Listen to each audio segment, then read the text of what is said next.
Welcome to The Good, the Bad, and the Sequel Q&A. My name's Doug. The next sequel that we're going to be covering is in honor of college spring break. When you think college movies, you think Animal House, you think Revenge of the Nerds, and from now on, I'm going to think Ghoulies Go to College.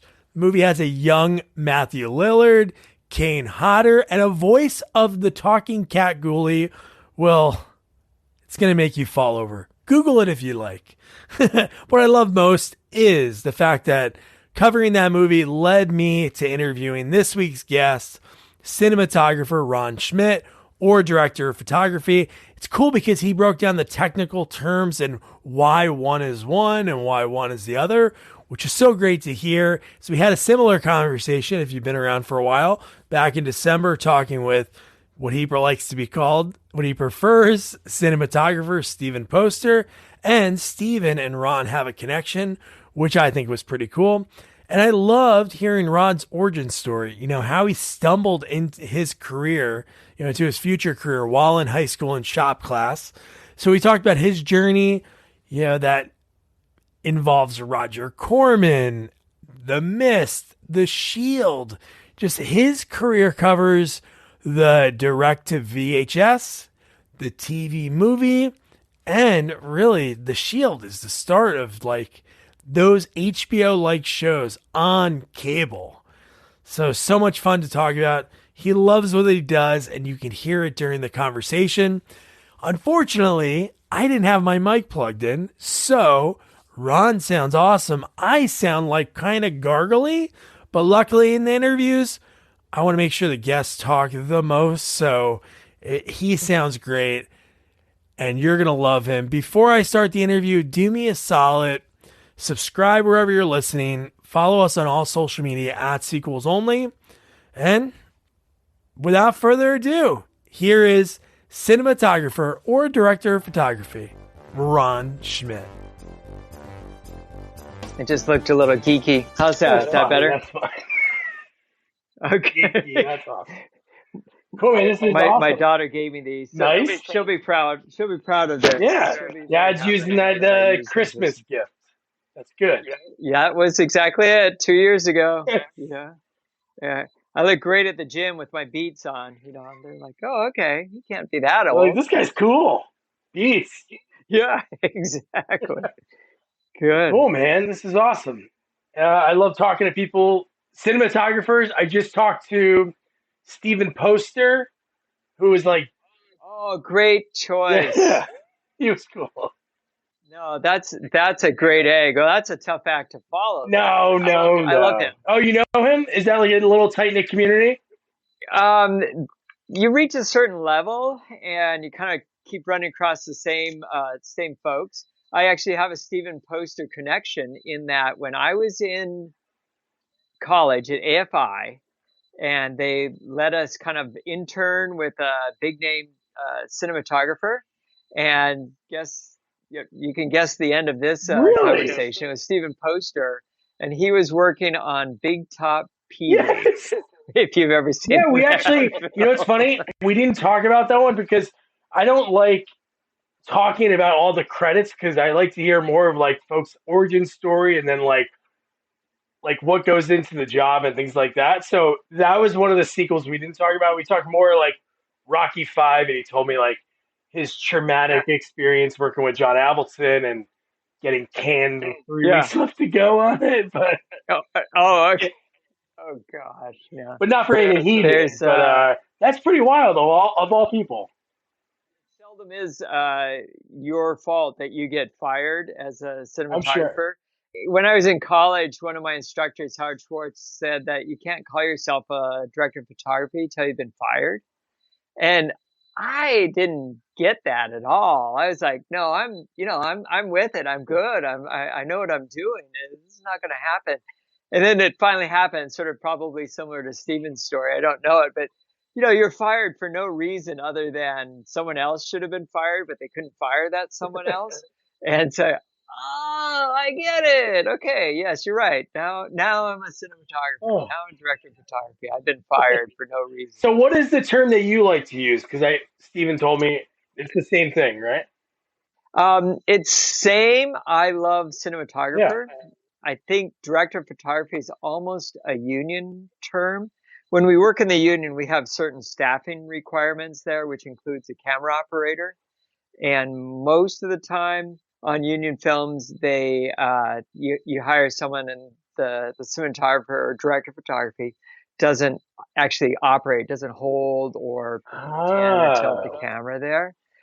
And so, because it's union, we got to get all the brothers and sisters Yeah. working, you know. So, but in the earlier non-union days, I would always be the camera operator and the director of photography. And so I like cinematography. I think it's a little more I encompassing, think it sounds probably more better because I accurate. feel like when you hear director of photography, you're trying to like figure out because you hear photography, and when you hear the word Yeah, photography, you yeah, think still, and you're like, what kind of yeah, still yeah. is going into the movie, right? Yes.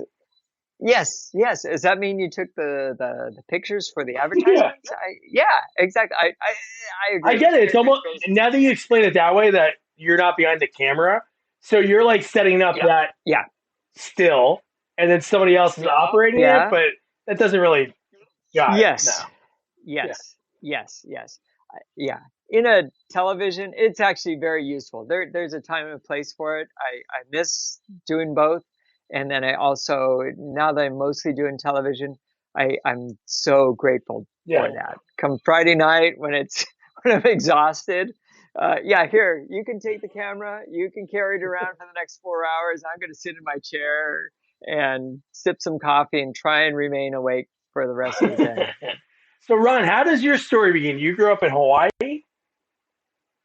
Yes. Yep. Yep. Yep. Which is a long way from the mean streets of Kailua, Hawaii. It's I know that's an old joke. Everyone start off with the stale ones there. I was actually in high school. Was taking a photography class, kind of because I wasn't so academically inclined, and that seemed like a fun way to get some of my credits out of the way. But I really liked it, and attached to the high school photography class in the darkroom. There's this other door, and it's kind of like a children's story. You open the door up, and on the other side was an abandoned high school TV studio. Cameras, lights, even a Super 8 camera. Apparently, an earlier instructor there had set it all up, and the current photography instructor didn't know anything about it. Just closed the door, and that was it.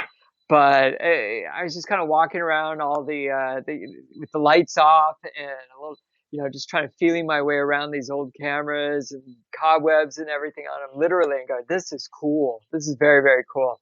And so out of that, and it's kind of right when MTV was starting out. That's how old I am.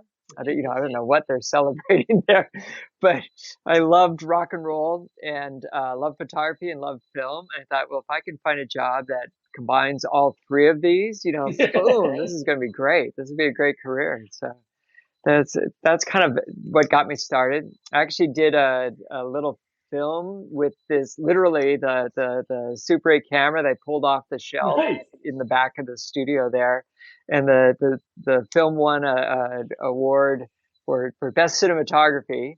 And so I didn't even know what a cinematographer was when I won the award. So it's like, What kind of film was it? Would you shoot like the usual cheap horror or no, no, no. It's just a little. It's actually very cute. It's called The Highest Peak, but it's spelled Peek. And what it was, it's just I took a cartoon from Playboy magazine and just kind of acted it out. And so this guy follows him climbing a mountain, and then at the very top, he turns out he's a flasher, and he kind of spreads open his raincoat and shows the world his naughty bits there. All done in a 1980s tasteful Hollywood, high school that's appropriate awesome. style there. And so it got a lot of laughs. It's probably, I think, a couple minutes long. Very, very short. Wow, but that's what you needed. The winning that award And and the that, confidence. yeah. So what was the next step after that? Did you stay local in Hawaii or Uh, I did. I did. While going to the local community college there, just taking general courses, I got a student intern or student job at the PBS station Nice. in Hawaii. And that was really fun too. It was nothing to do with production, just kind of working in the master control there, putting videotapes on and inserting the commercials and all of that. But I loved it. It was really fun. And it kind of gave me the confidence to take a shot at something better because I felt like worst case, I could always go back to this job for the rest of my life, be very happy in Hawaii, work in a public television station, very low key. Yeah, it would have been great. So at that point, I said, well, why don't I try a little schooling and see how far I could go there. Worked out. It was okay. So you stay local in Hawaii after that, or did you go to the States? When next step after that was Brooks Institute in Santa Barbara, which was a photography school that had a small film program. And Brooks Institute, so I took the second year and a half of photography, just straight up photography. But even that I studied knowing that I wanted to be a cinematographer. So everyone else in the photography class would maybe turn the camera vertical. But back then, you can't. There's no movies that are vertical. So I shot every single assignment horizontal there, And the other thing that would happen is back then, again, now this is different. You couldn't make any real changes. You could only make an image lighter or darker, maybe bluer or warmer, but you couldn't really change it much. So I made sure to really adjust the lighting very accurately instead of doing all this darkroom stuff that you couldn't do back in the day when shooting motion picture film there. And then from there went to Washington for a year, Washington D.C. Oh, okay. Following I had a love of my life was working there at the time, and so tried to follow her, and then we kind of figured out that was not really the love of my life, and not really going to work out forever. So that led back to Hollywood and American Film Institute, AFI, and that's kind of where the professional career really Wow, started. in DC, were you shooting anything? Like, what were you doing in DC? Just school? It was a combination. Yeah, it was a combination of local productions. I think I shot for the American Red Cross and United Way and Marriott Corporation. It's what we call industrials, like little training films and things like that, which is great. That was the shooting. And then I also got to start working for a company called Washington Source for Lighting, and they were doing movies, and that's where I got a chance to work as an electrician on my first feature. And that was like, oh, this is awesome. This is really, really great. Kind of like, okay, I got to do more of this. And that was fun too. That was really great. Steel? Is that your first feature? Cold Steel? No, that was back there. That was called, let's see, something Going to the Go-Go or something like that. It was, by the people that did all these reggae films, and then they were going to try and pop out something new for go-go music. Didn't catch on, but it was really fun. Yeah. Didn't matter, I was just an electrician there. Cold Steel, I was just an electrician on again. That was, I think that was just a prison movie, if I remember that. Oh, that sounds right. I was trying to guess just by the title. I didn't click on the title on IMDb. So what are you doing? Just running the wires for people? Is that what the job is? Yeah, exactly right. Setting up lights. Electrician does most of the lighting, and then times I would also work as a grip, which is the people that I don't know how versed your podcast listeners are, listeners. I'm not sure. Anyway, how?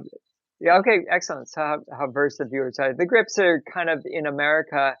They are in charge of controlling the lights. So the electricians will power and set up and aim the lights. And then the grips do two things. They kind of control the light, whether they're cutting it off of something, flagging someone, softening it. And then the other thing they would do is move the cameras on the cranes and the dollies there. Wow. So then the love wasn't your love. You go to AFI. Yeah, And I then know. I guess the timing of that worked You because know. Cold Steel's 87. I think Big Top Pee Wee was probably Yeah, 87, 88 around that time. that's it. Yeah, exactly. That was while I was in school there. Yeah, you're well versed. Good job. You Good pulled that out. memory. Pulled Good that one memory. out. Someone's just talking about Pee Wee Herman lately too. That's Well, he just who did a knows big what's becoming of thing that. on some radio out there because his social media, I don't know how long he's been doing it, like Paul, because he still does late night Yeah, appearances over the last 5 years, but as Paul Rubens. But lately, I think since the yeah, pandemic, yeah. he's Pee Wee online, and it's pretty funny Oh, because he's the way he's typing and saying things. And he did a radio show out there, and it was like some really small station. And he wrote, "Hey, this is Pee Wee. I want to do the radio," and they thought it was fake, and they let him do it. And it was like this small station. A ton of people tuned in online. Yeah. oh, I'm so happy for him. That's great. It's like he's had a time to rehabilitate and clean up, and that was a great Oh, character. That really was. He was so into it. oh man. That's a good thing. I'm glad Pee Wee's coming back. The world is ready for Pee Wee Yeah, Herman he to did a movie return. on Netflix, I think, like 7 years ago. But I think because the way they did like the in post, the way they made his face look, or the makeup, he just looked like plasticky because they tried to make him look like he was 25, Oh, 30 again, you almost like know? a Yeah. character. No, no, no. Or actually, maybe that's what he looks like. Maybe there was no makeup involved Maybe. in that at all. Maybe, we haven't really That seen him is for a true. while. That's he was. That's great. There was already a lot of makeup going on there, so could be, could So you be. do that, you work with the great Stephen Poster, and then from there, is Yeah, that like, was that like the end of your schooling? That internship, is that the end of it? yeah, but the what worked out, and one of the main reasons I went to American Film Institute is because I was just a boy from Hawaii. I did not know anyone, did not have any family members in this industry. A little bit different era than today. It was a very closed shop. If you think about what was available work-wise, there's a small independent world doing schlocky films. And then there was the big union stuff, and that was the three major networks, Yeah. quite literally. And so it worked out, timed out just purely by dumb luck, right when home videos were starting to take off. So some of my classmates from school uh, talked some other investor into giving them a few $100,000, and we were able to shoot a series of horror movies with Jessica Raines as the producer, Claude Oh, Rains' awesome. daughter, FYI, who was one of my classmates at AFI. And Jessica was awesome, and she collected some money. We did these little horror movies that went straight to video. First time that had ever been done. They made a ton of money for the investors there, but gave someone like me and the directors some credits to start off with. Good enough credits to get us a Roger Yeah. Corman Which movie. Roger Corman did you work on? This is a Roger Corman movie right here.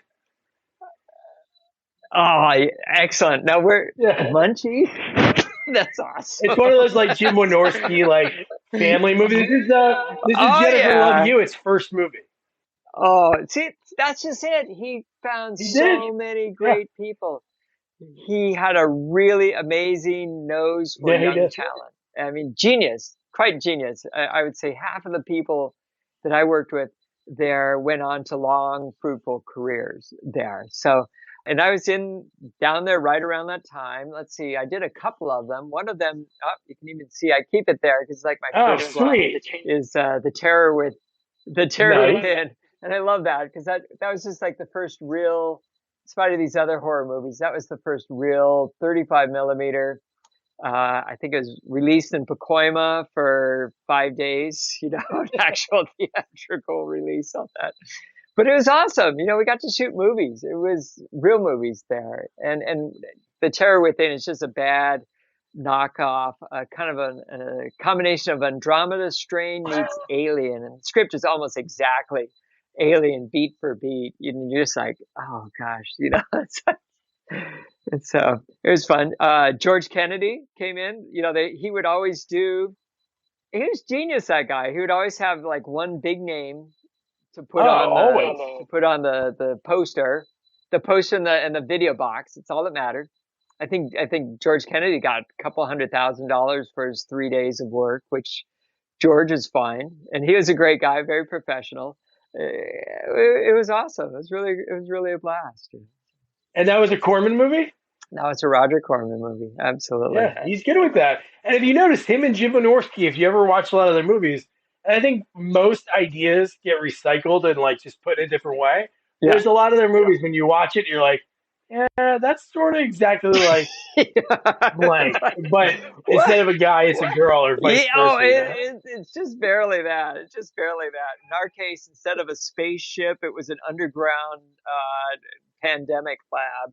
With different floors, and then in classic Corman skill set, we were shooting this underground lab, right?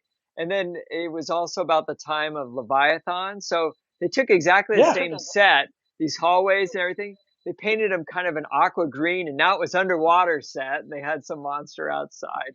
And I think they ended up using the same set a third time. And it was a spaceship, nothing changed but the paint on those sets there, but it didn't matter. Absolutely didn't matter. It's quite genius. It's like, that's what was great about him. And I think it's funny, if you ever talk to Steven again, that's one of his regrets, that he never worked with Roger Corman when he was coming up. Yeah. I think it's like that tight-knit community. I think there's the Cormans of the world and like the Lloyd Kaufman, the Trauma. There's like something to do with it. Was like, great too. Yes. Exactly. They were out on the east, on the east side, but we were very aware of Trauma too. That would have been, had it not been at Corman, I would have been very pleased to be had it not been at Corman, it would have been pleased to be at Trauma. Trauma was a little bit like they were all sleeping in like the basement of an abandoned building, trying to shoot in like 14 days. Sure, Corman was a little bit better, but no, he was the king of reusing sets. Like Jim Wynorski shot Sorority House Massacre 2, all within like 2 weeks, without Roger knowing. He convinced Roger's wife to do it. They used the same set from another movie, and then they actually reused footage from like Slumber Party Massacre. Perfect. That's what they used to do. It's absolutely genius. Absolutely genius. That's great. Well, that first movie that I did, I think it's called Mirror of Death, and we shot it in 9 days, and the whole idea of that, to save money, was that the way rental houses work for equipment, for the camera rentals and the lighting, is that you pay for a 3-day week, right? But if you're shooting on Monday morning, then you have to pick it up Friday afternoon. Well, of course, we started shooting Friday night and shot straight through 9 days until the following Sunday, a week and a half later on Sunday, and turned it in, Monday, turned the gear back Monday morning, paying 3 days for the 9 days of work there. And so that was fun. It was crazy. We shot it all in one house, very much the same idea. That was Jessica Rich that she produced there. So, and they made a ton of money on that too. It was perfect. It had a great box art, and away you go. So what was the first movie like you were doing those that worked out well, that you had that opportunity to get those credits and you're successful? What was the first one that was like a bigger budget where you had like the more time, maybe really get all the shots that you wanted in? Well, that's the one that you kind of, I think, originally reached out to me about, which would have been Catch Me If You Can. So I'd done 3 Corman movies, 2.5 Corman movies. I say half because one of them was, like you said, a whole bunch of rehashed scenes from others. We literally, it's called Back to Hollywood Boulevard 2. And they stole a bunch of footage from other scenes. It's pretty ingenious how they put it together, but still pretty stupid. So anyway, but that was Catch Me If You Can, where we actually had a script, a real director, a real producer, a little bit of money. It was perfect. It was really fun. Although that's not a sequel. No, the sequels I reached out to were like Ghoulies Go to College, which I just watched the other night. Eastmaster 2 I watched. And then the last night I watched The Mist. So it's like the difference. It's crazy when you look at anybody's career, like actors, directors, like everybody has to start somewhere. But so I think right around the timeline wise, Like Ghoulies Go to College is 90 and Brain Dead's 90. Doesn't matter which one's first, but let's talk about Ghoulies Go to College. Oh my gosh, that these, Amazing. these are all the ones that you've done very nice research. I think these are not even on my resume They're not on your website. You like erased them from your website. These are not the movies you've seen. I love it. Ghoulies Go to College was really fun. It absolutely was really fun. John Beekler, who was, I think his deal was mostly as puppeteer on the first couple. Yeah, and he's a big time special effects guy too. Yeah. Yes. And so it was fun. It was really good. The producer on that, Ian Patterson, went on, he's still doing great. I think he went on to produce things like Stranger Things. Or no, not Stranger Things. Wow. Oh, what's the other? Not OA. Anyway, it'll come back to me. Yeah, he's doing great. And so he started there. Bob Lemchen was another. I think it was like the assistant accountant. He went on to be head of production at Paramount or something like that. These are all a long time ago. We were all very young, doing fun. But Ghoulies Go to College. That was so silly. It was wonderful. It was absolutely wonderful. Like they're all silly. Like the first one's silly, the second one's silly. But just the fact when the clothes fall on them. And they perfectly go on them, and they're dressed up like frat bros. It is just, and the fact Kane Hodder's in the movie. Yeah, Kane is great. Did a couple of things with him. He's wonderful. That's a great reason too, and he gets to be him too. That's cool too. The opening scene, he just like falls into a bucket, and then just it's going on a bucket. He's flying on like a bucket with wheels into a professor. It was pretty ridiculous, the whole thing there. I'm trying to think who the cast was. I remember there was this absolutely very, very cool leading lady, but yeah, most of them didn't really go on too much. Yeah, she was in. It's so funny. We covered a movie that she was in. She was in RoboCop 3. She had like a little line. Okay. She was like a newscaster. Yeah. I'm like, she looks familiar. She was just on one of the CSIs. I think she was on CSI Miami. Okay, so that's not bad, but I thought she would have gone much farther because she was actually not a bad actress, and I thought she looked great. So it was like, oh well, you never know. Sometimes that's agents, managers, not really the actor's fault there. Going back to John Beekler, I remember he had a definite affinity for all of his puppets. There, between takes, he would stop and have long conversations with his puppet there, except his hand was coming up the conversation, coming up the back of the puppet, a little uncomfortable at times. He's giving you direction. He's talking to you about like the shot. And the puppet's telling me, we're going to go over here and then do over some of this there. It's like, do I talk to you or the puppet? That's about what I think we should be doing. Oh my gosh, man. Want to shop Walmart Black Friday deals first? Walmart Plus members get early access to our hottest deals. Join now and get 50% off a 1-year annual membership. Shop Black Friday deals first with Walmart Plus. See terms at walmartplus.com. And then Brain Dead, I was listening to an interview with Bill Pullman the other day, and he was talking about that because he was on Mark Maron, and Mark Maron's like, like the Bill Paxton, get that a lot. And he goes, I worked with him. We were good buddies. And it was on that movie. Yeah. That was an incredible cast. Unbelievable cast. That was Roger Corman, by the way. It was too? Yes, absolutely. Wow. Production designer Catherine Hardwicke went on to do a whole bunch of great films too. And then Adam Shapiro, I think was the director. I'm just digging these off of. I should have my computer out. IMDb. Great writer. I think he wrote a bunch there. And then that cast: Bill Pullman, Bill Paxton. I mean, holy cow! I mean, really, and Bud Cort. What? This is awesome. Bud Cort. I mean, that was like. Bud Cort is amazing. That was sort of for Harold and Maude. That was always my test for girlfriends. Is if they liked Harold and Maude, then we can go on to a third date. That was the test. That was it. You know, if he didn't pass that, it's like, yeah, nice to see you, and then just ghost him. Oh man. No, that was a tweaked movie. That was very good. That was fun. That's what we talked about. At the time, it didn't get like a lot of movies. Oh, there's so many movies that now, like the Monster Squad, even Howard the Duck.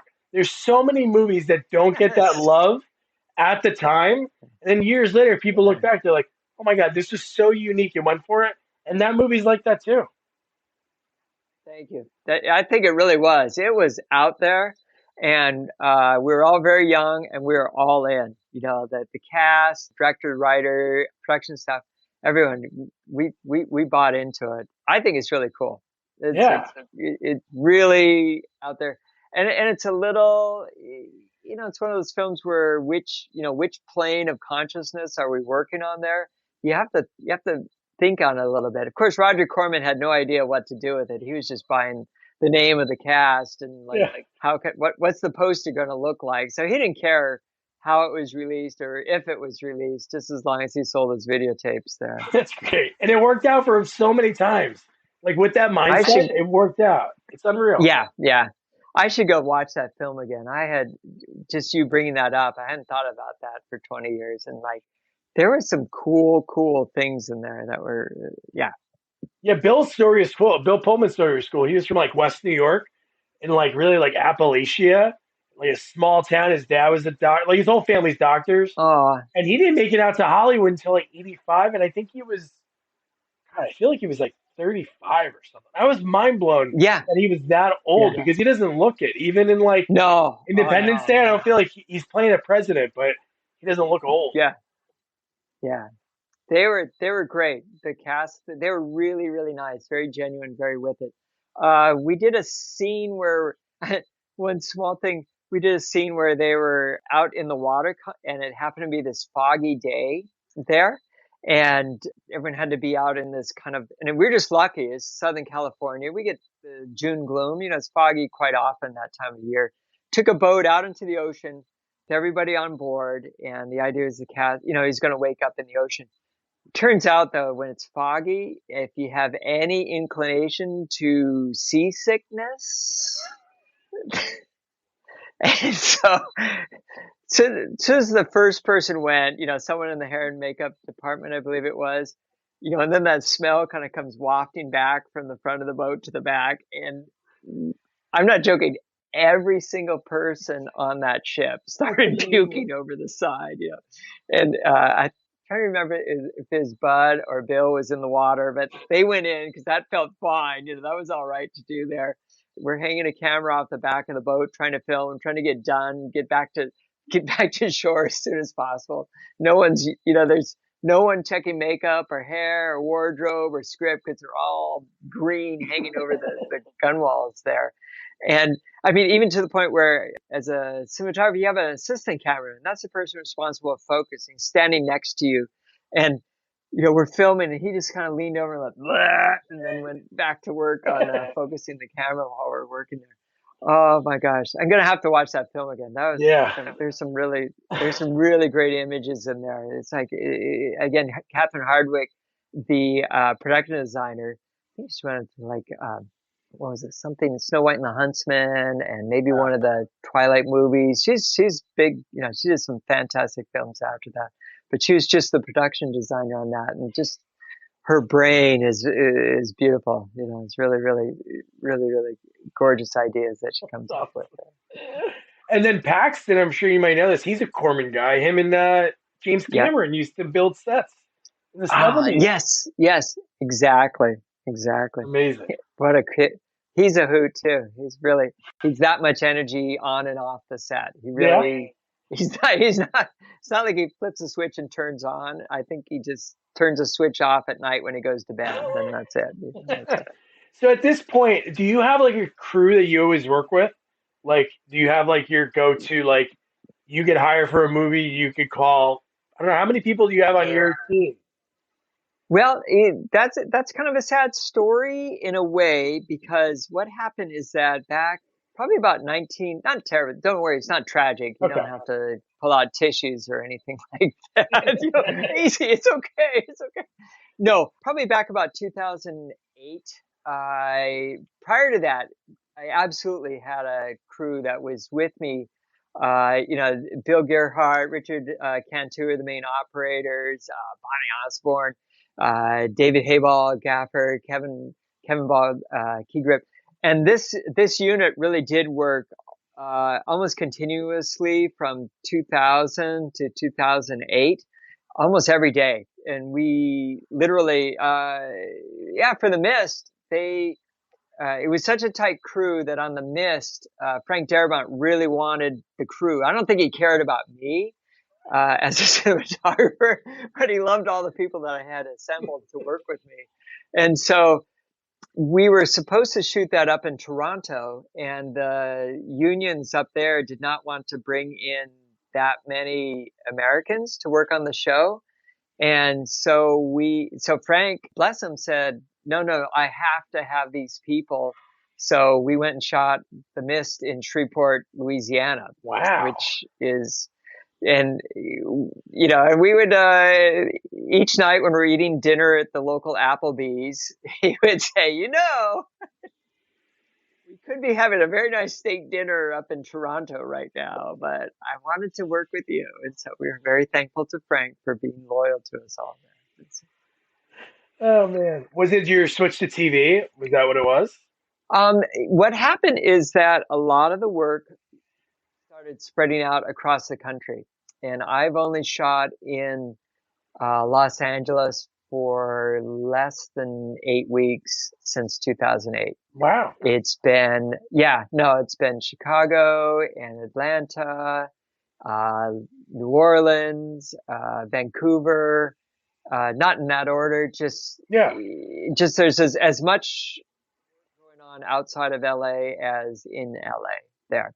And it's just the way it worked out. My kids were older at that point, so I could travel, and that's where the jobs were. And so it's fine. I love all those cities that I named too. They're great to work in. Yeah. They're really, really fun. Yeah.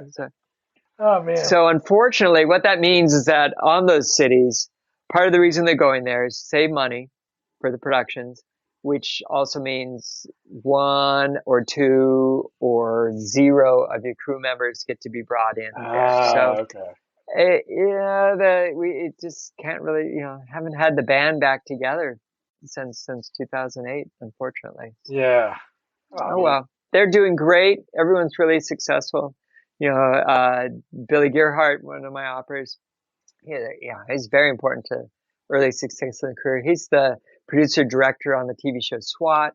Oh, nice. Richard Cantu is sort of seems to be the C camera operator on almost every Marvel movie shot in Atlanta. They're all doing very well. They're all very great. So, oh man, we're all just in different places. I miss them. I do. Mm-hmm. Yeah, it's got to be that familiarity when you're on set, and I'm sure. But oh yeah, it's very efficient. And again, that's like I said, people would. There's another producer Laura Taub, who would actually delay her productions till me and the crew was available there. So it was flattering. It's really nice. No, that's really amazing. Great. And we'll talk about The Mist later because I watched that last night. That's still one of my favorite movies. Like, it's great, isn't it? Yeah, it's really good. Just when a movie's set in like one place, I always think it's so fascinating. Yeah. Like when you can do that, and it'd be a 2-hour movie and you're captivated, because they're there pretty much an hour 50, hour 55, and you're into it. Absolutely. Yeah. I'm glad to hear that. I'm quite proud of that. I think it worked out really well. Oh, dude, awesome. And I have a few questions when we get there. No, but like in between. So after that, you're still obviously doing a bunch of movies. You have and you mentioned the Playboy before when you did that short film. Yeah. And then you were doing the Inside Out. That was like a Playboy. Yeah. Oh, that was my real graduate school. Oh.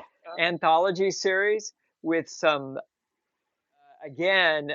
great job with the producer Reed Shane. Ended up bringing in some fantastic directors. A lot of them went on to very successful careers. Again, we're all just kids. Yeah. People got to start somewhere. Yeah, we're all in our 20s there.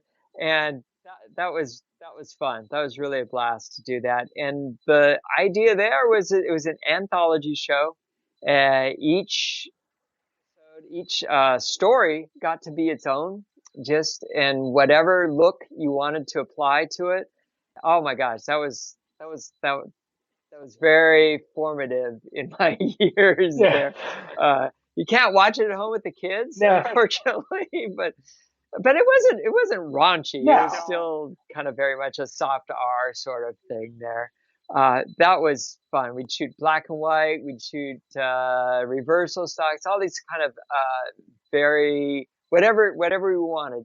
It was very progressive on what was going on look wise there. It was a blast. It was really fun. Was that your first time that you were able to do like an outside of the box kind of thing? Because obviously you're still learning and doing. Yeah. That was it. Yeah. And they supported that. It was all young. They just wanted to be very trendy there. One of my favorite stories there, though. I hope this is this will be kind of PG rated. Sure, it's appropriate. So it's the first day. We're a couple days into the shoot. We have a new dolly grip. The guy that pushes the camera down the track, right? The rail. Everyone knows what that's all about. And we're shooting a Playboy Channel scene, and this one is set in a barn, as probably and many Playboy stories would be set in a barn there. He's pushing the camera down, we're lining up the shot, kind of tracking along there. And the actress goes, well, looky here, I forgot to wear my panties. And right then he drove the camera off the track. I've never seen it before. I didn't know you could do that. It's like, okay, it's your first day, right? Yeah, I'm sorry, It's like, I would probably do the same thing. This is like that was a blast. This is the glass from the Playboy Club. Oh yeah! Oh my god! It was that some like antique thing for like $1, and I'm like, I have to get this. Absolutely! Oh, that's awesome. That's So no, just looking at all these movies, like we talked about those, Philadelphia Experiment 2, and then you have a bunch of TV movies, like 94. Probably for the next like 4 or 5 years, you did a lot of like TV movies. Was that just connecting with the right producer or the production company? Yeah, no, that would just kind of fit right into my skill set and level of experience. Wasn't doing major motion pictures and network. In that was an era and time when TV movies were going on there. And they're great. I could do 3 of those a year, pay for my food and the vet bill for the dog, and so it worked out great. And there were some great, some of them were really great. All of them had some amazing cast in there too. I got a chance to work with Peter Bogdanovich was the director on one of them there. I think Price of Heaven is what it finally came out as. And Cicely Tyson. That was awesome. Oh, cool. It was really fun. It was really great. Yeah. And I noticed that you followed around Scott Bakula a lot throughout your career. Oh, yeah. Vice versa? Yeah. Well, yeah. It just seemed like a few times you worked with him like in the 90s, probably in the 2000s, and then pretty recently, right? That's absolutely great. He's one of the few, I got to say this correctly. He's actually you're laughing at me. Hope I don't get in trouble. He's actually a genuinely nice person. You know that guy that everybody loves on Quantum Leap? That is the real. Yeah. He really is that person. He'll walk on set and he'll know the name of the van driver and the craft service person and the assistant, sound person, and he'll know what sports team they like. And it's not like a deliberate thing. So anyway, sorry, I'm just gushing about Scott. No, he's great. I love still him. know him, still stay in touch with him. Yes. And it kind of worked both ways. He was on some shows that I worked with. He took a shine to me, took him on to some other shows that he worked with. Oh, no way. And that was the most recent connection. Was he was down on NCIS New Orleans for many years. I was already working when they started that show, and when Gordon, the cameraman, decided to leave. He checked and turned out that I was available. It was fun. It was a great time. Here's a Great question. to see him again. Here's like a question that Bill Pullman talked about. I wanted to ask you about it because you did like that transition, like not even the transition, like working on TV shows. Is it because he was talking about like directors and he's like the hardest job is being a director for a day on like a TV show because what's there's a look to the show, a feel to the show. Yeah. Is that difficult, Yeah. like going on to a show? Do you have to like watch the old ones to keep the continuing? They do that, yeah. They'll send you, depending on how long the show's been on the air, they'll send you a pack of a few or all of the episodes. Usually they'll send along like some recommendations on which ones are you should look at that they wish the show looked like all the time. Oh, okay. TV directing, I've done it. I'm not very good at it. I wish I was better. I'm sorry I'm not. It just is what it is. That's just not my skill set. I love it. I want to do more of it, but I wish I was better at it. But the ones that are good at it, it's really incredible. I've worked with some of the best TV directors there, and they are able to kind of come in and they really just read the room instantly. They're able to work with the cast members. They're able to work with what we call the showrunner. That's the person who's kind of the main writer. Most of the time, that's the person that created the show. Not always. Sometimes that person is a little too creative and they send them away.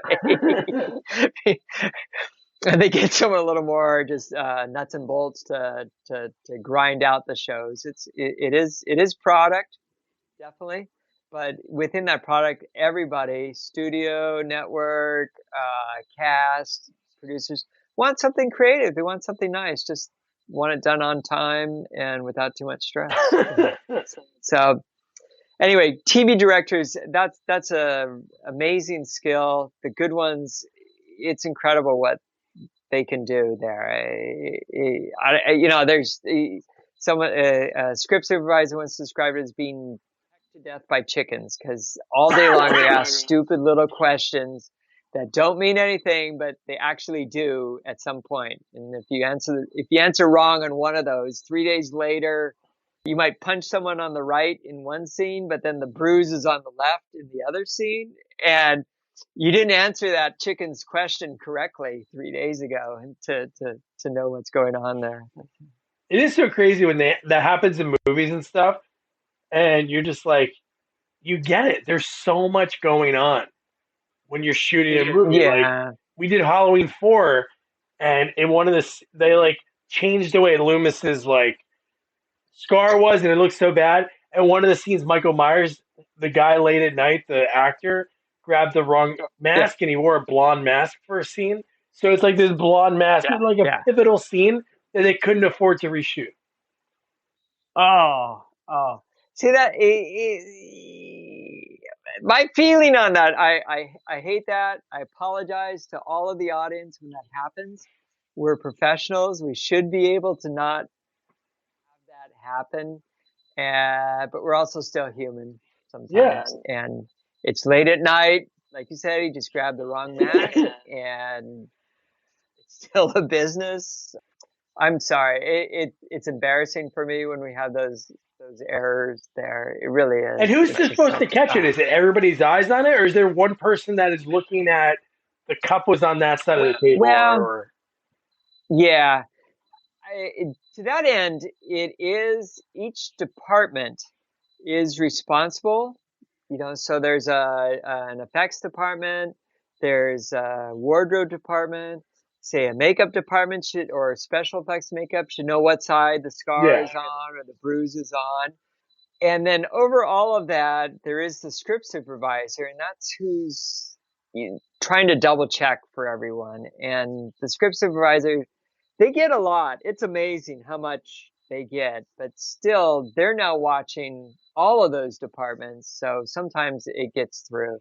I mean, even for a cinematographer, I try to pay attention if we might shoot a scene weeks apart, and if there is a yellow light on this side of the door, you kind of don't want it to be suddenly blue when they come through that door at another location there. And so that's my responsibility too, that lighting continuity. Yeah. Absolutely. What was the movie? So you're talking about doing those TV. It's funny your career, like when you started, VHS was big, like that. Fill up the Yeah. aisles because people want to rent. And Yeah, fill up the and- aisles. That was exactly Really? it. Didn't matter what it was. If it had a cool box, Yep. if it had cool box art, it was worth about $500,000. So whatever you made the movie for, less than $500,000 was profit. It is so funny when you think about that. True. Like It's absolutely how true. many times that as a kid, like I'm 35, so it's not like I went to the video store. I grew up on that. When you got duped by the cover, when you're like, "This looks awesome," and you bring it home, it sucked. But the difference is now if I get duped on Netflix or a streaming service and it sucks, I can turn it off. But when you went and rode your bike to rent it, like you had to watch it. You almost forced yourself to watch it. And maybe that's why I remember so many of these like sequels that some people forget about because I've watched them and I'm like, I gotta watch it because there's nothing else on. And you didn't have any other box. That's Exactly. it. You know, it's like you can watch a rerun of MacGyver. That was your other choice. You know?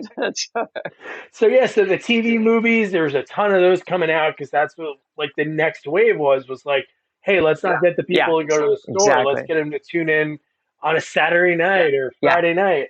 So what was the movie that got you to that next level? Like, it wasn't Christmas Vacation 2. That was one of the first. No. That's the one I think I first emailed you about. But that's yes. We're not going to do that. We decided to do Ghoulies Go To College. I think that would be more fun. Ghoulies Go. Those are all really fun films. So, oh my gosh, Christmas Vacation 2 was a blast to work on. That's another cheesy sort of cash-in movie there. You know, I'm really, really sorry that the grown-ups on that film could not play nicely because Randy Quaid did some ad-libs that were insanely funny. I mean, really, when we're shooting it, people are ruining the take because it hurt. It hurt. Oh, really? You know, it was really, really funny. But the writers, I don't know who or what, but the short answer is Randy asked for some writing credit on that. He didn't get it. And so they had to take out all of his ad libs, and it's half the movie that we shot, unfortunately. I talked to cousin Catherine 2 weeks ago here in Flint, so that was pretty cool. Yeah. Oh, that's great. That's great. You got some good people coming in there. Good for you. Yeah, man. I think the one that we'll talk about it's probably like coming up in your career, like sort of coming up. But I think the one that really helped me out was William Sadler. Like I emailed his manager or whoever assistant, and within I sent emails on like a Saturday night. Me and my wife were out with our daughter eating lunch. I get an email. It's like, yeah, he'll do it. Can you do it tomorrow or something? I was like, oh my God, yeah, I can do it tomorrow, like whenever you want. So he was a big one because I feel like there's so many other people I interviewed that either worked with him or love him. So they're like, oh, if William did it, I'll do it. Right there. That's cool. It's good. And that's, gosh, you keep asking these kind of what led to breakthroughs, but really very much in my career, it's all little steps, and it sounds like you're right on that track also. So congrats to you. I'm happy for you. That's really good. No, but then at that point of your career, like the myth sort of, like I know you're starting to do TV, like The Shield. Right. Well, The Shield was really, The Shield was really kind of, I would say that was a pretty pivotal time for the career. I had done a TV series just right before that for TNT, Turner Network, their first series called Bull, and it was kind of about day traders right before the .com bust. So it's kind of an ill-timed idea. Everybody was bitter and broke after losing all their money in the stock market, so they didn't really want to see a bunch of, uh, investment bankers running around dressed fancy and getting the girl.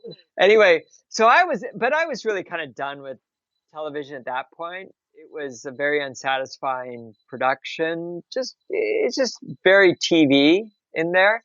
And so I really wanted to go back to features and was willing to take the financial risk. Let's remember that TV is 5 to 9 months of steady work.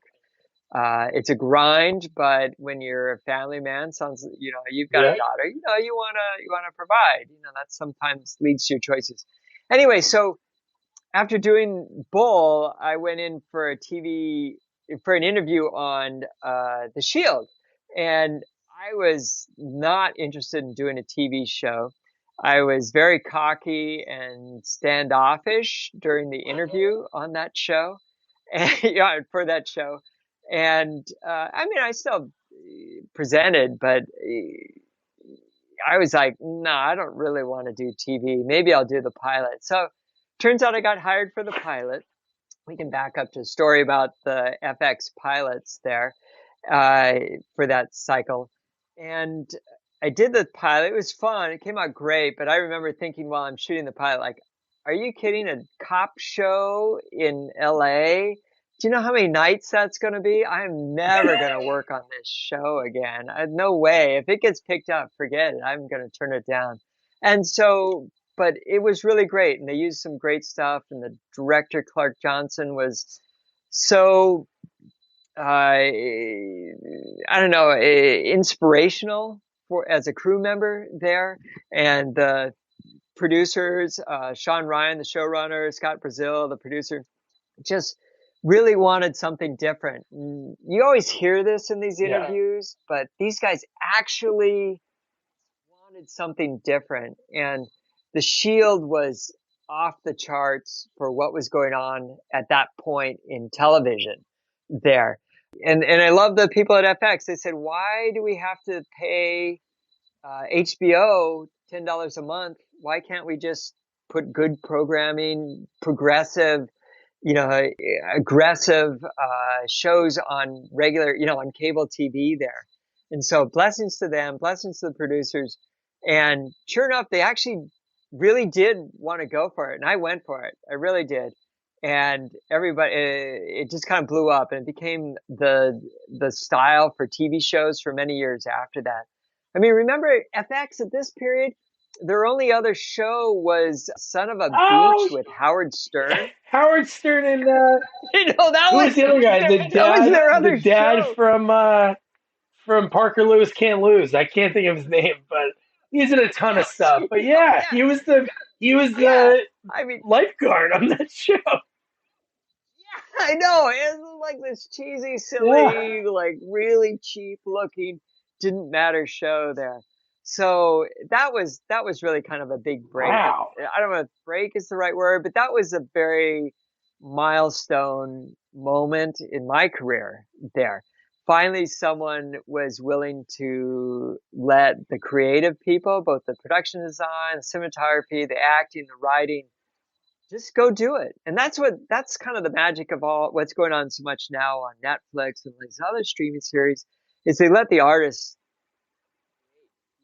be artists there. And that was really, this is back in 2001. This is a long time ago, and for years after that, I would get calls from other cinematographers asking, okay, they want it to look like The Shield, so can I ask what you do?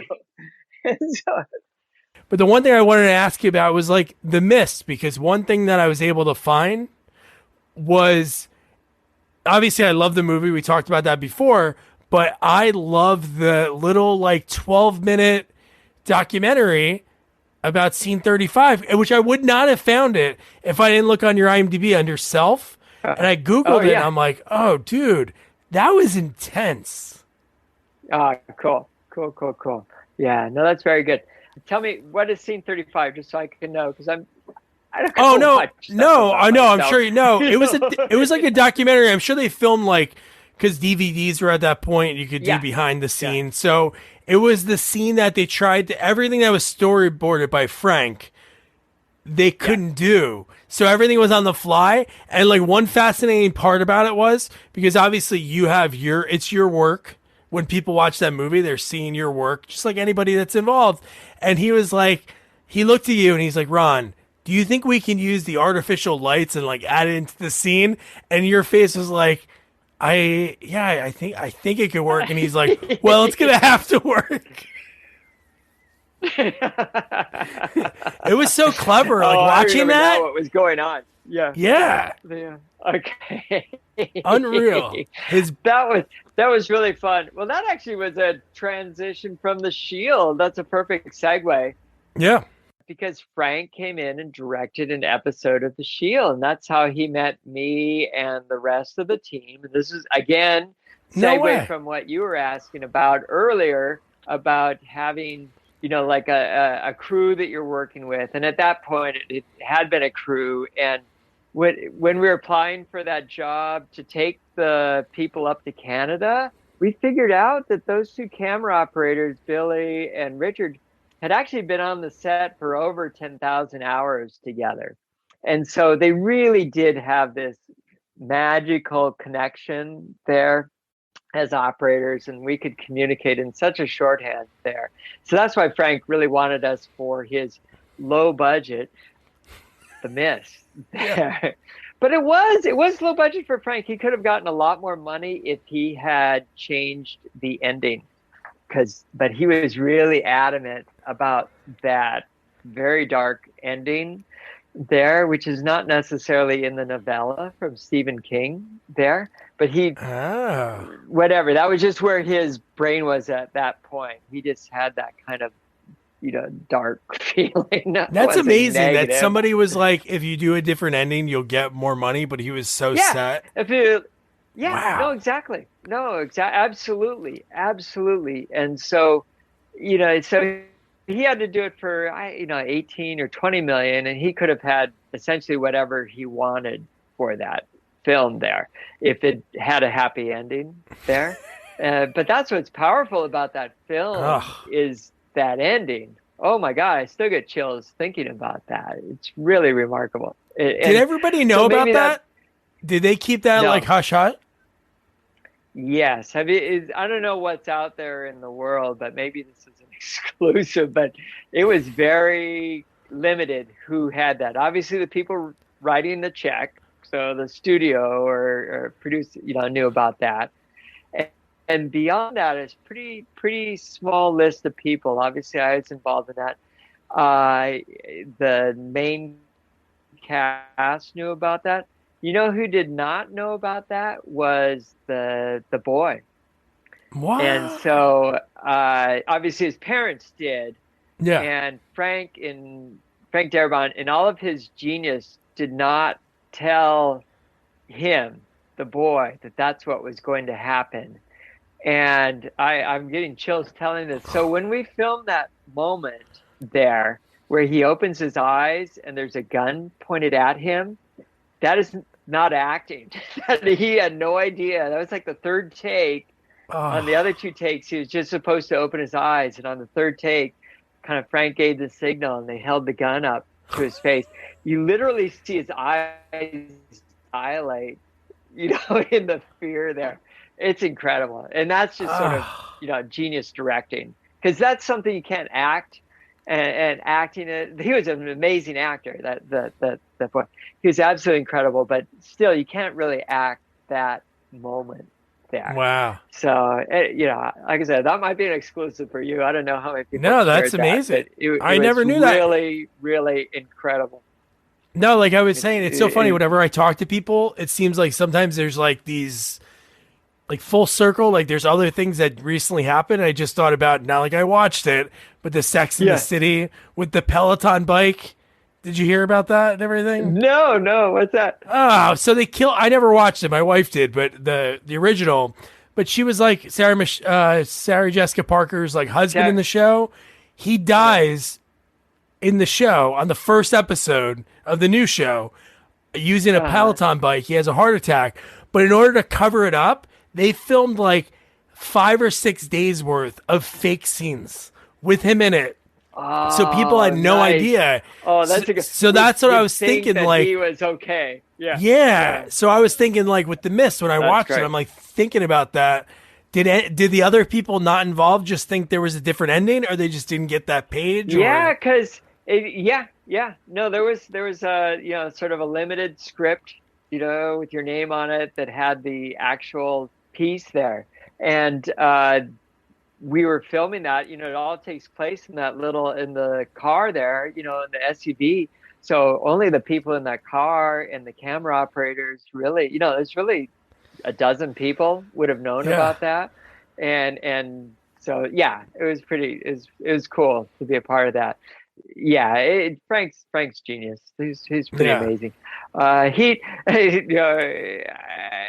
Another little known fact, almost all of the effects or all of the creatures in there are digital. It's kind of right as digital was coming to be okay and affordable there. But we had, for the whole production, we had a puppet team. Greg Nicotero, Nice. from Walking Dead. He was down there, and his whole puppet team was there for I don't remember what the shoot was, 6 or 8 weeks, 10 weeks, something like that. So they kind of hang out, and they would bring out their puppets and their wires and handles and giggles and all this kind of stuff. We'd shoot sort of a reference of that, the thing flopping about, and then we'd take it out and then shoot it kind of blank with the actors reacting to that. That's what's in the film. It's all the digital stuff. I think there's one shot with an actual latex tentacle in it, in the garage in the back there. Yeah. And even that one, you kind of go, oh, that looks rubber, well, that one actually is rubber, that's why it looks rubber suddenly. No, I love the cast is great. I love, obviously, William Sadler. And him and Frank's connection is like so cool. Like they've known each other since Frank shot Tales from the Crypt that William was in. Yeah, that was like the first time they met. Williams, like when I asked him his origin story, because he was always playing like one of his first roles was like Man Who Fell Downstairs on the Newhart Show in like the 80s. And then he auditioned for Tales from the Crypt for like a really small role. And casting directors loved him because they would always bring him in. Like I interviewed like 2 casting directors that would always bring him in, and then he just wouldn't get the roles like early on.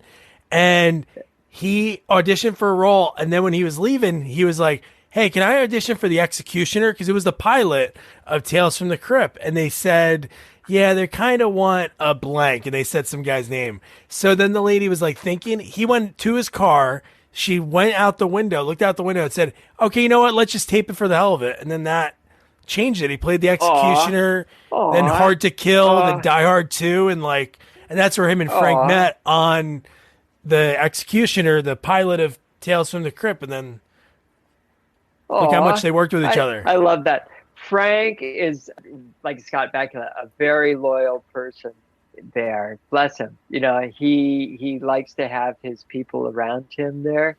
And even if they have royal screw-ups, he stays with them there. Seriously, he really does. He'll scream and yell and berate them and act inappropriately, for anyone that really follows the internet there. Yeah. But he also is, in the end, loyal to those people too. So he has a vision. Like in that scene, when people watch that, I'm going to put that in the notes, like, because I think it's so cool. It's like 12 minutes long, but he is able to rewrite a scene like live, like while it's happening. Yeah, and rewrite it well or better. Yeah. He really is. He gets it. He gets it.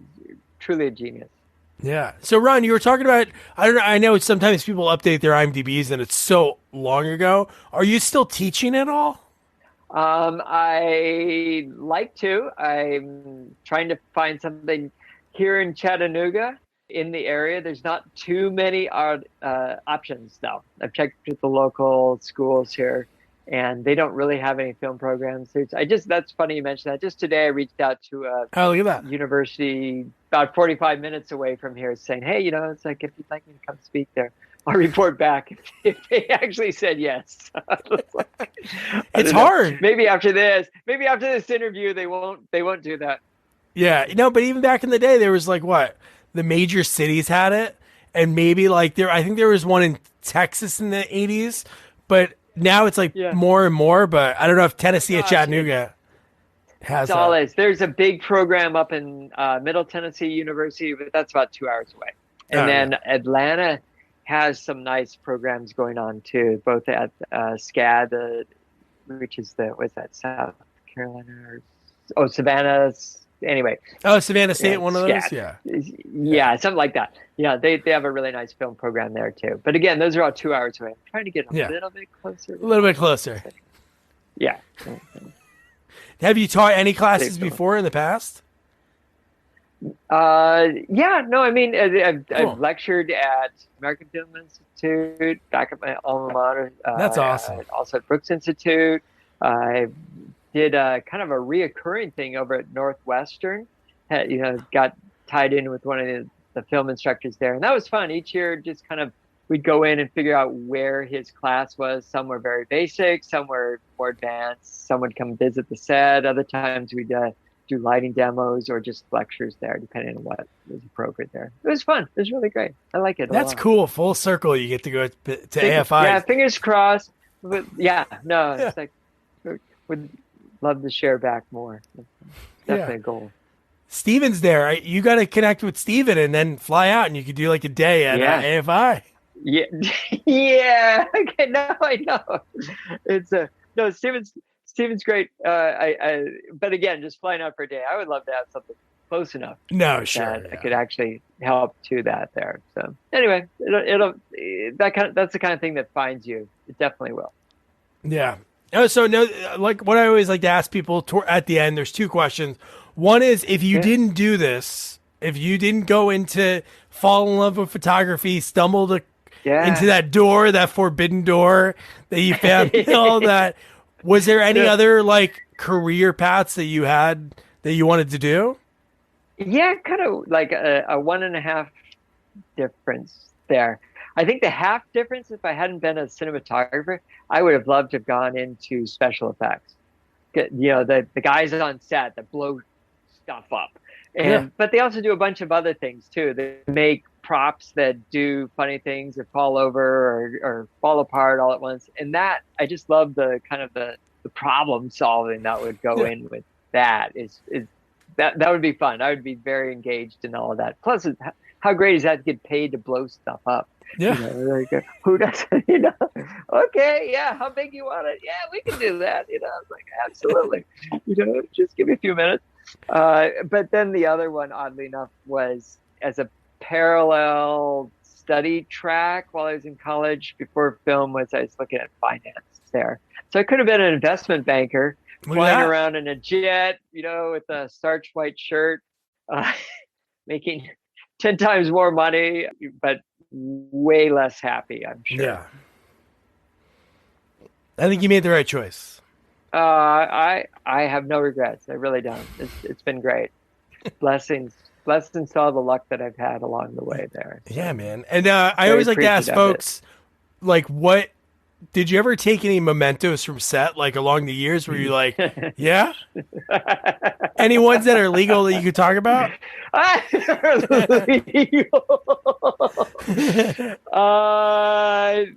Three come to mind. There was a small airplane on the Shield. There's Captain Acevedo. One of his backstories was he worked in the Coast Guard. So I kind of grabbed his airplane there. Nice. Another one was on the show. Yeah, I know they're going to be coming after me for this. Sure. Knock. I'll return him, I promise, if you come searching for me. Yeah. Another one was on this Holly Hunter show, Saving Grace, and there was this just kind of little figurine that she liked on her desk. So that was when that show ended. I help myself to that one too. Let's see. I have from Chicago PD. I have a Halstead badge, from one of the characters there. Nice. The one that's most special to me, though, is the last episode of season 1 on the Shield. Was before it came out. We didn't know. We just felt we'd done something pretty cool with this show there. But the last episode on the last day, we shot for 27 hours. Yeah, it's, there's many stories that goes into that too. But one of the last parts there was in the storyline, Vic Mackey, played by Michael Chiklis, breaks down because his family has run away from him. And he's kind of in this lonely house, crying, breaking down because his family is gone because of his job, his commitment to the job rather than commitment to the family there. It's tragic. It's absolutely tragic. And we shot that in, hour 26 to 27 of the last day. So we're all just exhausted, buzzed out and everything like that. Finally, the lights come on and we're all hugging, saying goodnight. And I look down on the ground and there is a tiny little matchbook that Michael Chiklis had handwritten in pencil, "I am Vic Mackey." And he had been holding that during that whole scene there. And it's crumpled and sweaty, and I have that. That's so cool. Amazing. It's just so cool. This tiny little shard that carried this actor to what was a Golden Globe winning performance there. And a monster career. There. And that's what's most precious. Yeah, and a monster career. So that's what's most precious to me in terms of items stolen from the set. That's cool. And I look forward to returning it to him one day. I don't really have, he deserves it there, but right now it's kind of like special for me. That's awesome, man. No, it's so cool when I ask people that question. Sometimes it's like, oh, they gave us a memento at the end of the shoot, and like Steven took from, well, he asked, but he has like from one of the sets in Blade Runner, they had like a bunch of mannequin hands everywhere, and he took one and he giggled when I asked him. He giggled and then ran, and he goes, "We use it as a doorstop." That's awesome. Exactly. No, exactly. My Captain Acevedo plane sits in our living room just next to some books there. No, it's cool to have those mementos, like scripts. Yeah. There's so many people that I talk to, they're like, I never really kept anything. And they like, some of them get like kind of emotional. Robert Hayes from Airplane, he had all of his stuff in his house in California, and it was when the wildfires hit like 3 years ago. And he was like, I was like, oh, I shouldn't ask that. Oh no. Oh, what a career too. Oh gosh. Yeah. Irreplaceable. It is, and they're only meaningful to the person that was there. Oh yeah. It's like, it really is. Sometimes have cast members sign DVDs or posters there. Oh, that's cool. But it's not to resell. They're usually addressed to me. There's not really any meaning to anybody else there. That's not any use to anybody else there. Yeah, no, Ron, I think it's so fascinating in your career, like the wave of the VHS store, like we talked about, the TV movie, and I think the beginning of FX, like that was the show. Like honestly, if that show didn't come along, Always Sunny didn't come out until 2005. You might have knocked out like Always Sunny, The Americans, all these legendary shows that came on afterwards. Oh yeah, Sons of Anarchy would not have been there. Exactly. Any of those, right? It's like, think about how much seminal TV came out of that there, and so and then really that spread to elsewhere too. Other places also said, why does HBO have to have, what's the difference? I mean, they spend a lot more money on HBO. But the edginess, like TV didn't have that edge, No, it really didn't. It really didn't. Not even close. And everybody tried to copy that for quite a while there too. I think now with the streamers, it's wonderful. They let the creatives be creative, and if it works, it works, and if it doesn't, they don't hire them again. They cancel them. So it's all right. They've tried it. It's like the independent films of a long time ago. So like you were saying, like rediscovering all these, Howard the Ducks and shows, Brain Dead there. I'm going to try and track that down. I'm curious. Oh, I'm sure. I think it's on something because I feel like I searched for it. But no, like you have like Tubi and even Amazon Prime and Pluto TV, all these apps. Oh, yeah. Dude, they have so many free, amazing movies, like 80s, 90s, like ones that you could just go back and just watch over and over again. Oh, that's great. I'm so glad that you appreciate all those oldies dude. there. It's when movies are like movies, not like anything against like Aw. later movies or Marvel movies, but I don't know, there's just like not more that went into the process. I don't know. It's just like this weird bond that I have with the 80s and 90s. Yeah, it's probably when you're forming too. Yeah, of course. You know?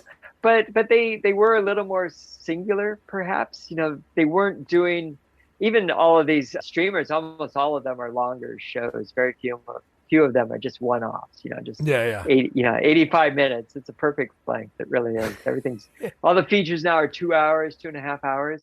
I love 85 minutes. I think that's a great movie length. Just enough time. That was like Canon Films. It would never be over an hour 29. It would never be allowed. I think the reason for that is the reels were 10 minutes long, and they didn't want to pay the process. I'm sure it was that for another they reel. Were so cheap. I'm sure that's why 85 minutes came in. You know, knowing that maybe 87 with credits. That's still 9 reels. We're not going to go to 10th reel. It's where that stuff really came from. It really did. It absolutely. What that was about is like making it for profit. Ron, it's been awesome. Thanks for dealing with the technical, and thanks for doing this, man. I appreciate it. Likewise, I hope it comes out coherent for you. Oh, well, dude. No, I'm good with that. I've been doing this a while now that I can piece it together. It's not like when they were slicing the film back in the day, but it's a lot easier with computers. But yes, yes. Man, Ron was such a blast dealing with the technical difficulties because he was, I think, the first guest that ever did Riverside. He was such a trooper. I loved talking to him. So much fun. And I felt like I was talking to a buddy. And those are always my favorite conversations. I love them all as I'm learning about, these people that I love that worked on these movies that I grew up loving and shows. And the fact that I love when he told me, the mementos that he took from set. Taking the matchbook that Chiklis, grabbed in his hand, and his connection to Stephen Poster and working with, Roger Corman and The Mist. Oh, that story about The Mist. Holy shit. I love that. Ron was awesome. So yeah. So I'll put any links that we talked about at Ron's website. I'll put in the episode notes as well. And your homework, it's free on Tubi. Ghoulies Go To College, the first Ghoulies installment that has talking ghoulies. And like Ron talked about, John Bakula, great special effects guy, directed Friday the 13th Part 7, which is a great installment. So maybe he called Kane and said, hey, come on, I need you to do this quick janitor. You're going to be the coach, and you're going to fall into the janitor's bucket at the beginning of Ghoulies. Maybe that's how that worked out. But man, such a fun movie to discuss. Again, it's free on Tubi. And our creature expert, which I've dubbed him, he's done Rocky 5 and 2 Munchie movies, Munchie and Munchie Strikes Back. Nick Spradone, he's back for this one. And so don't forget to review, rate, share our podcast, follow us on all social media at Sequels Only, and don't forget to check out our website, sequelsonly.com. Good night.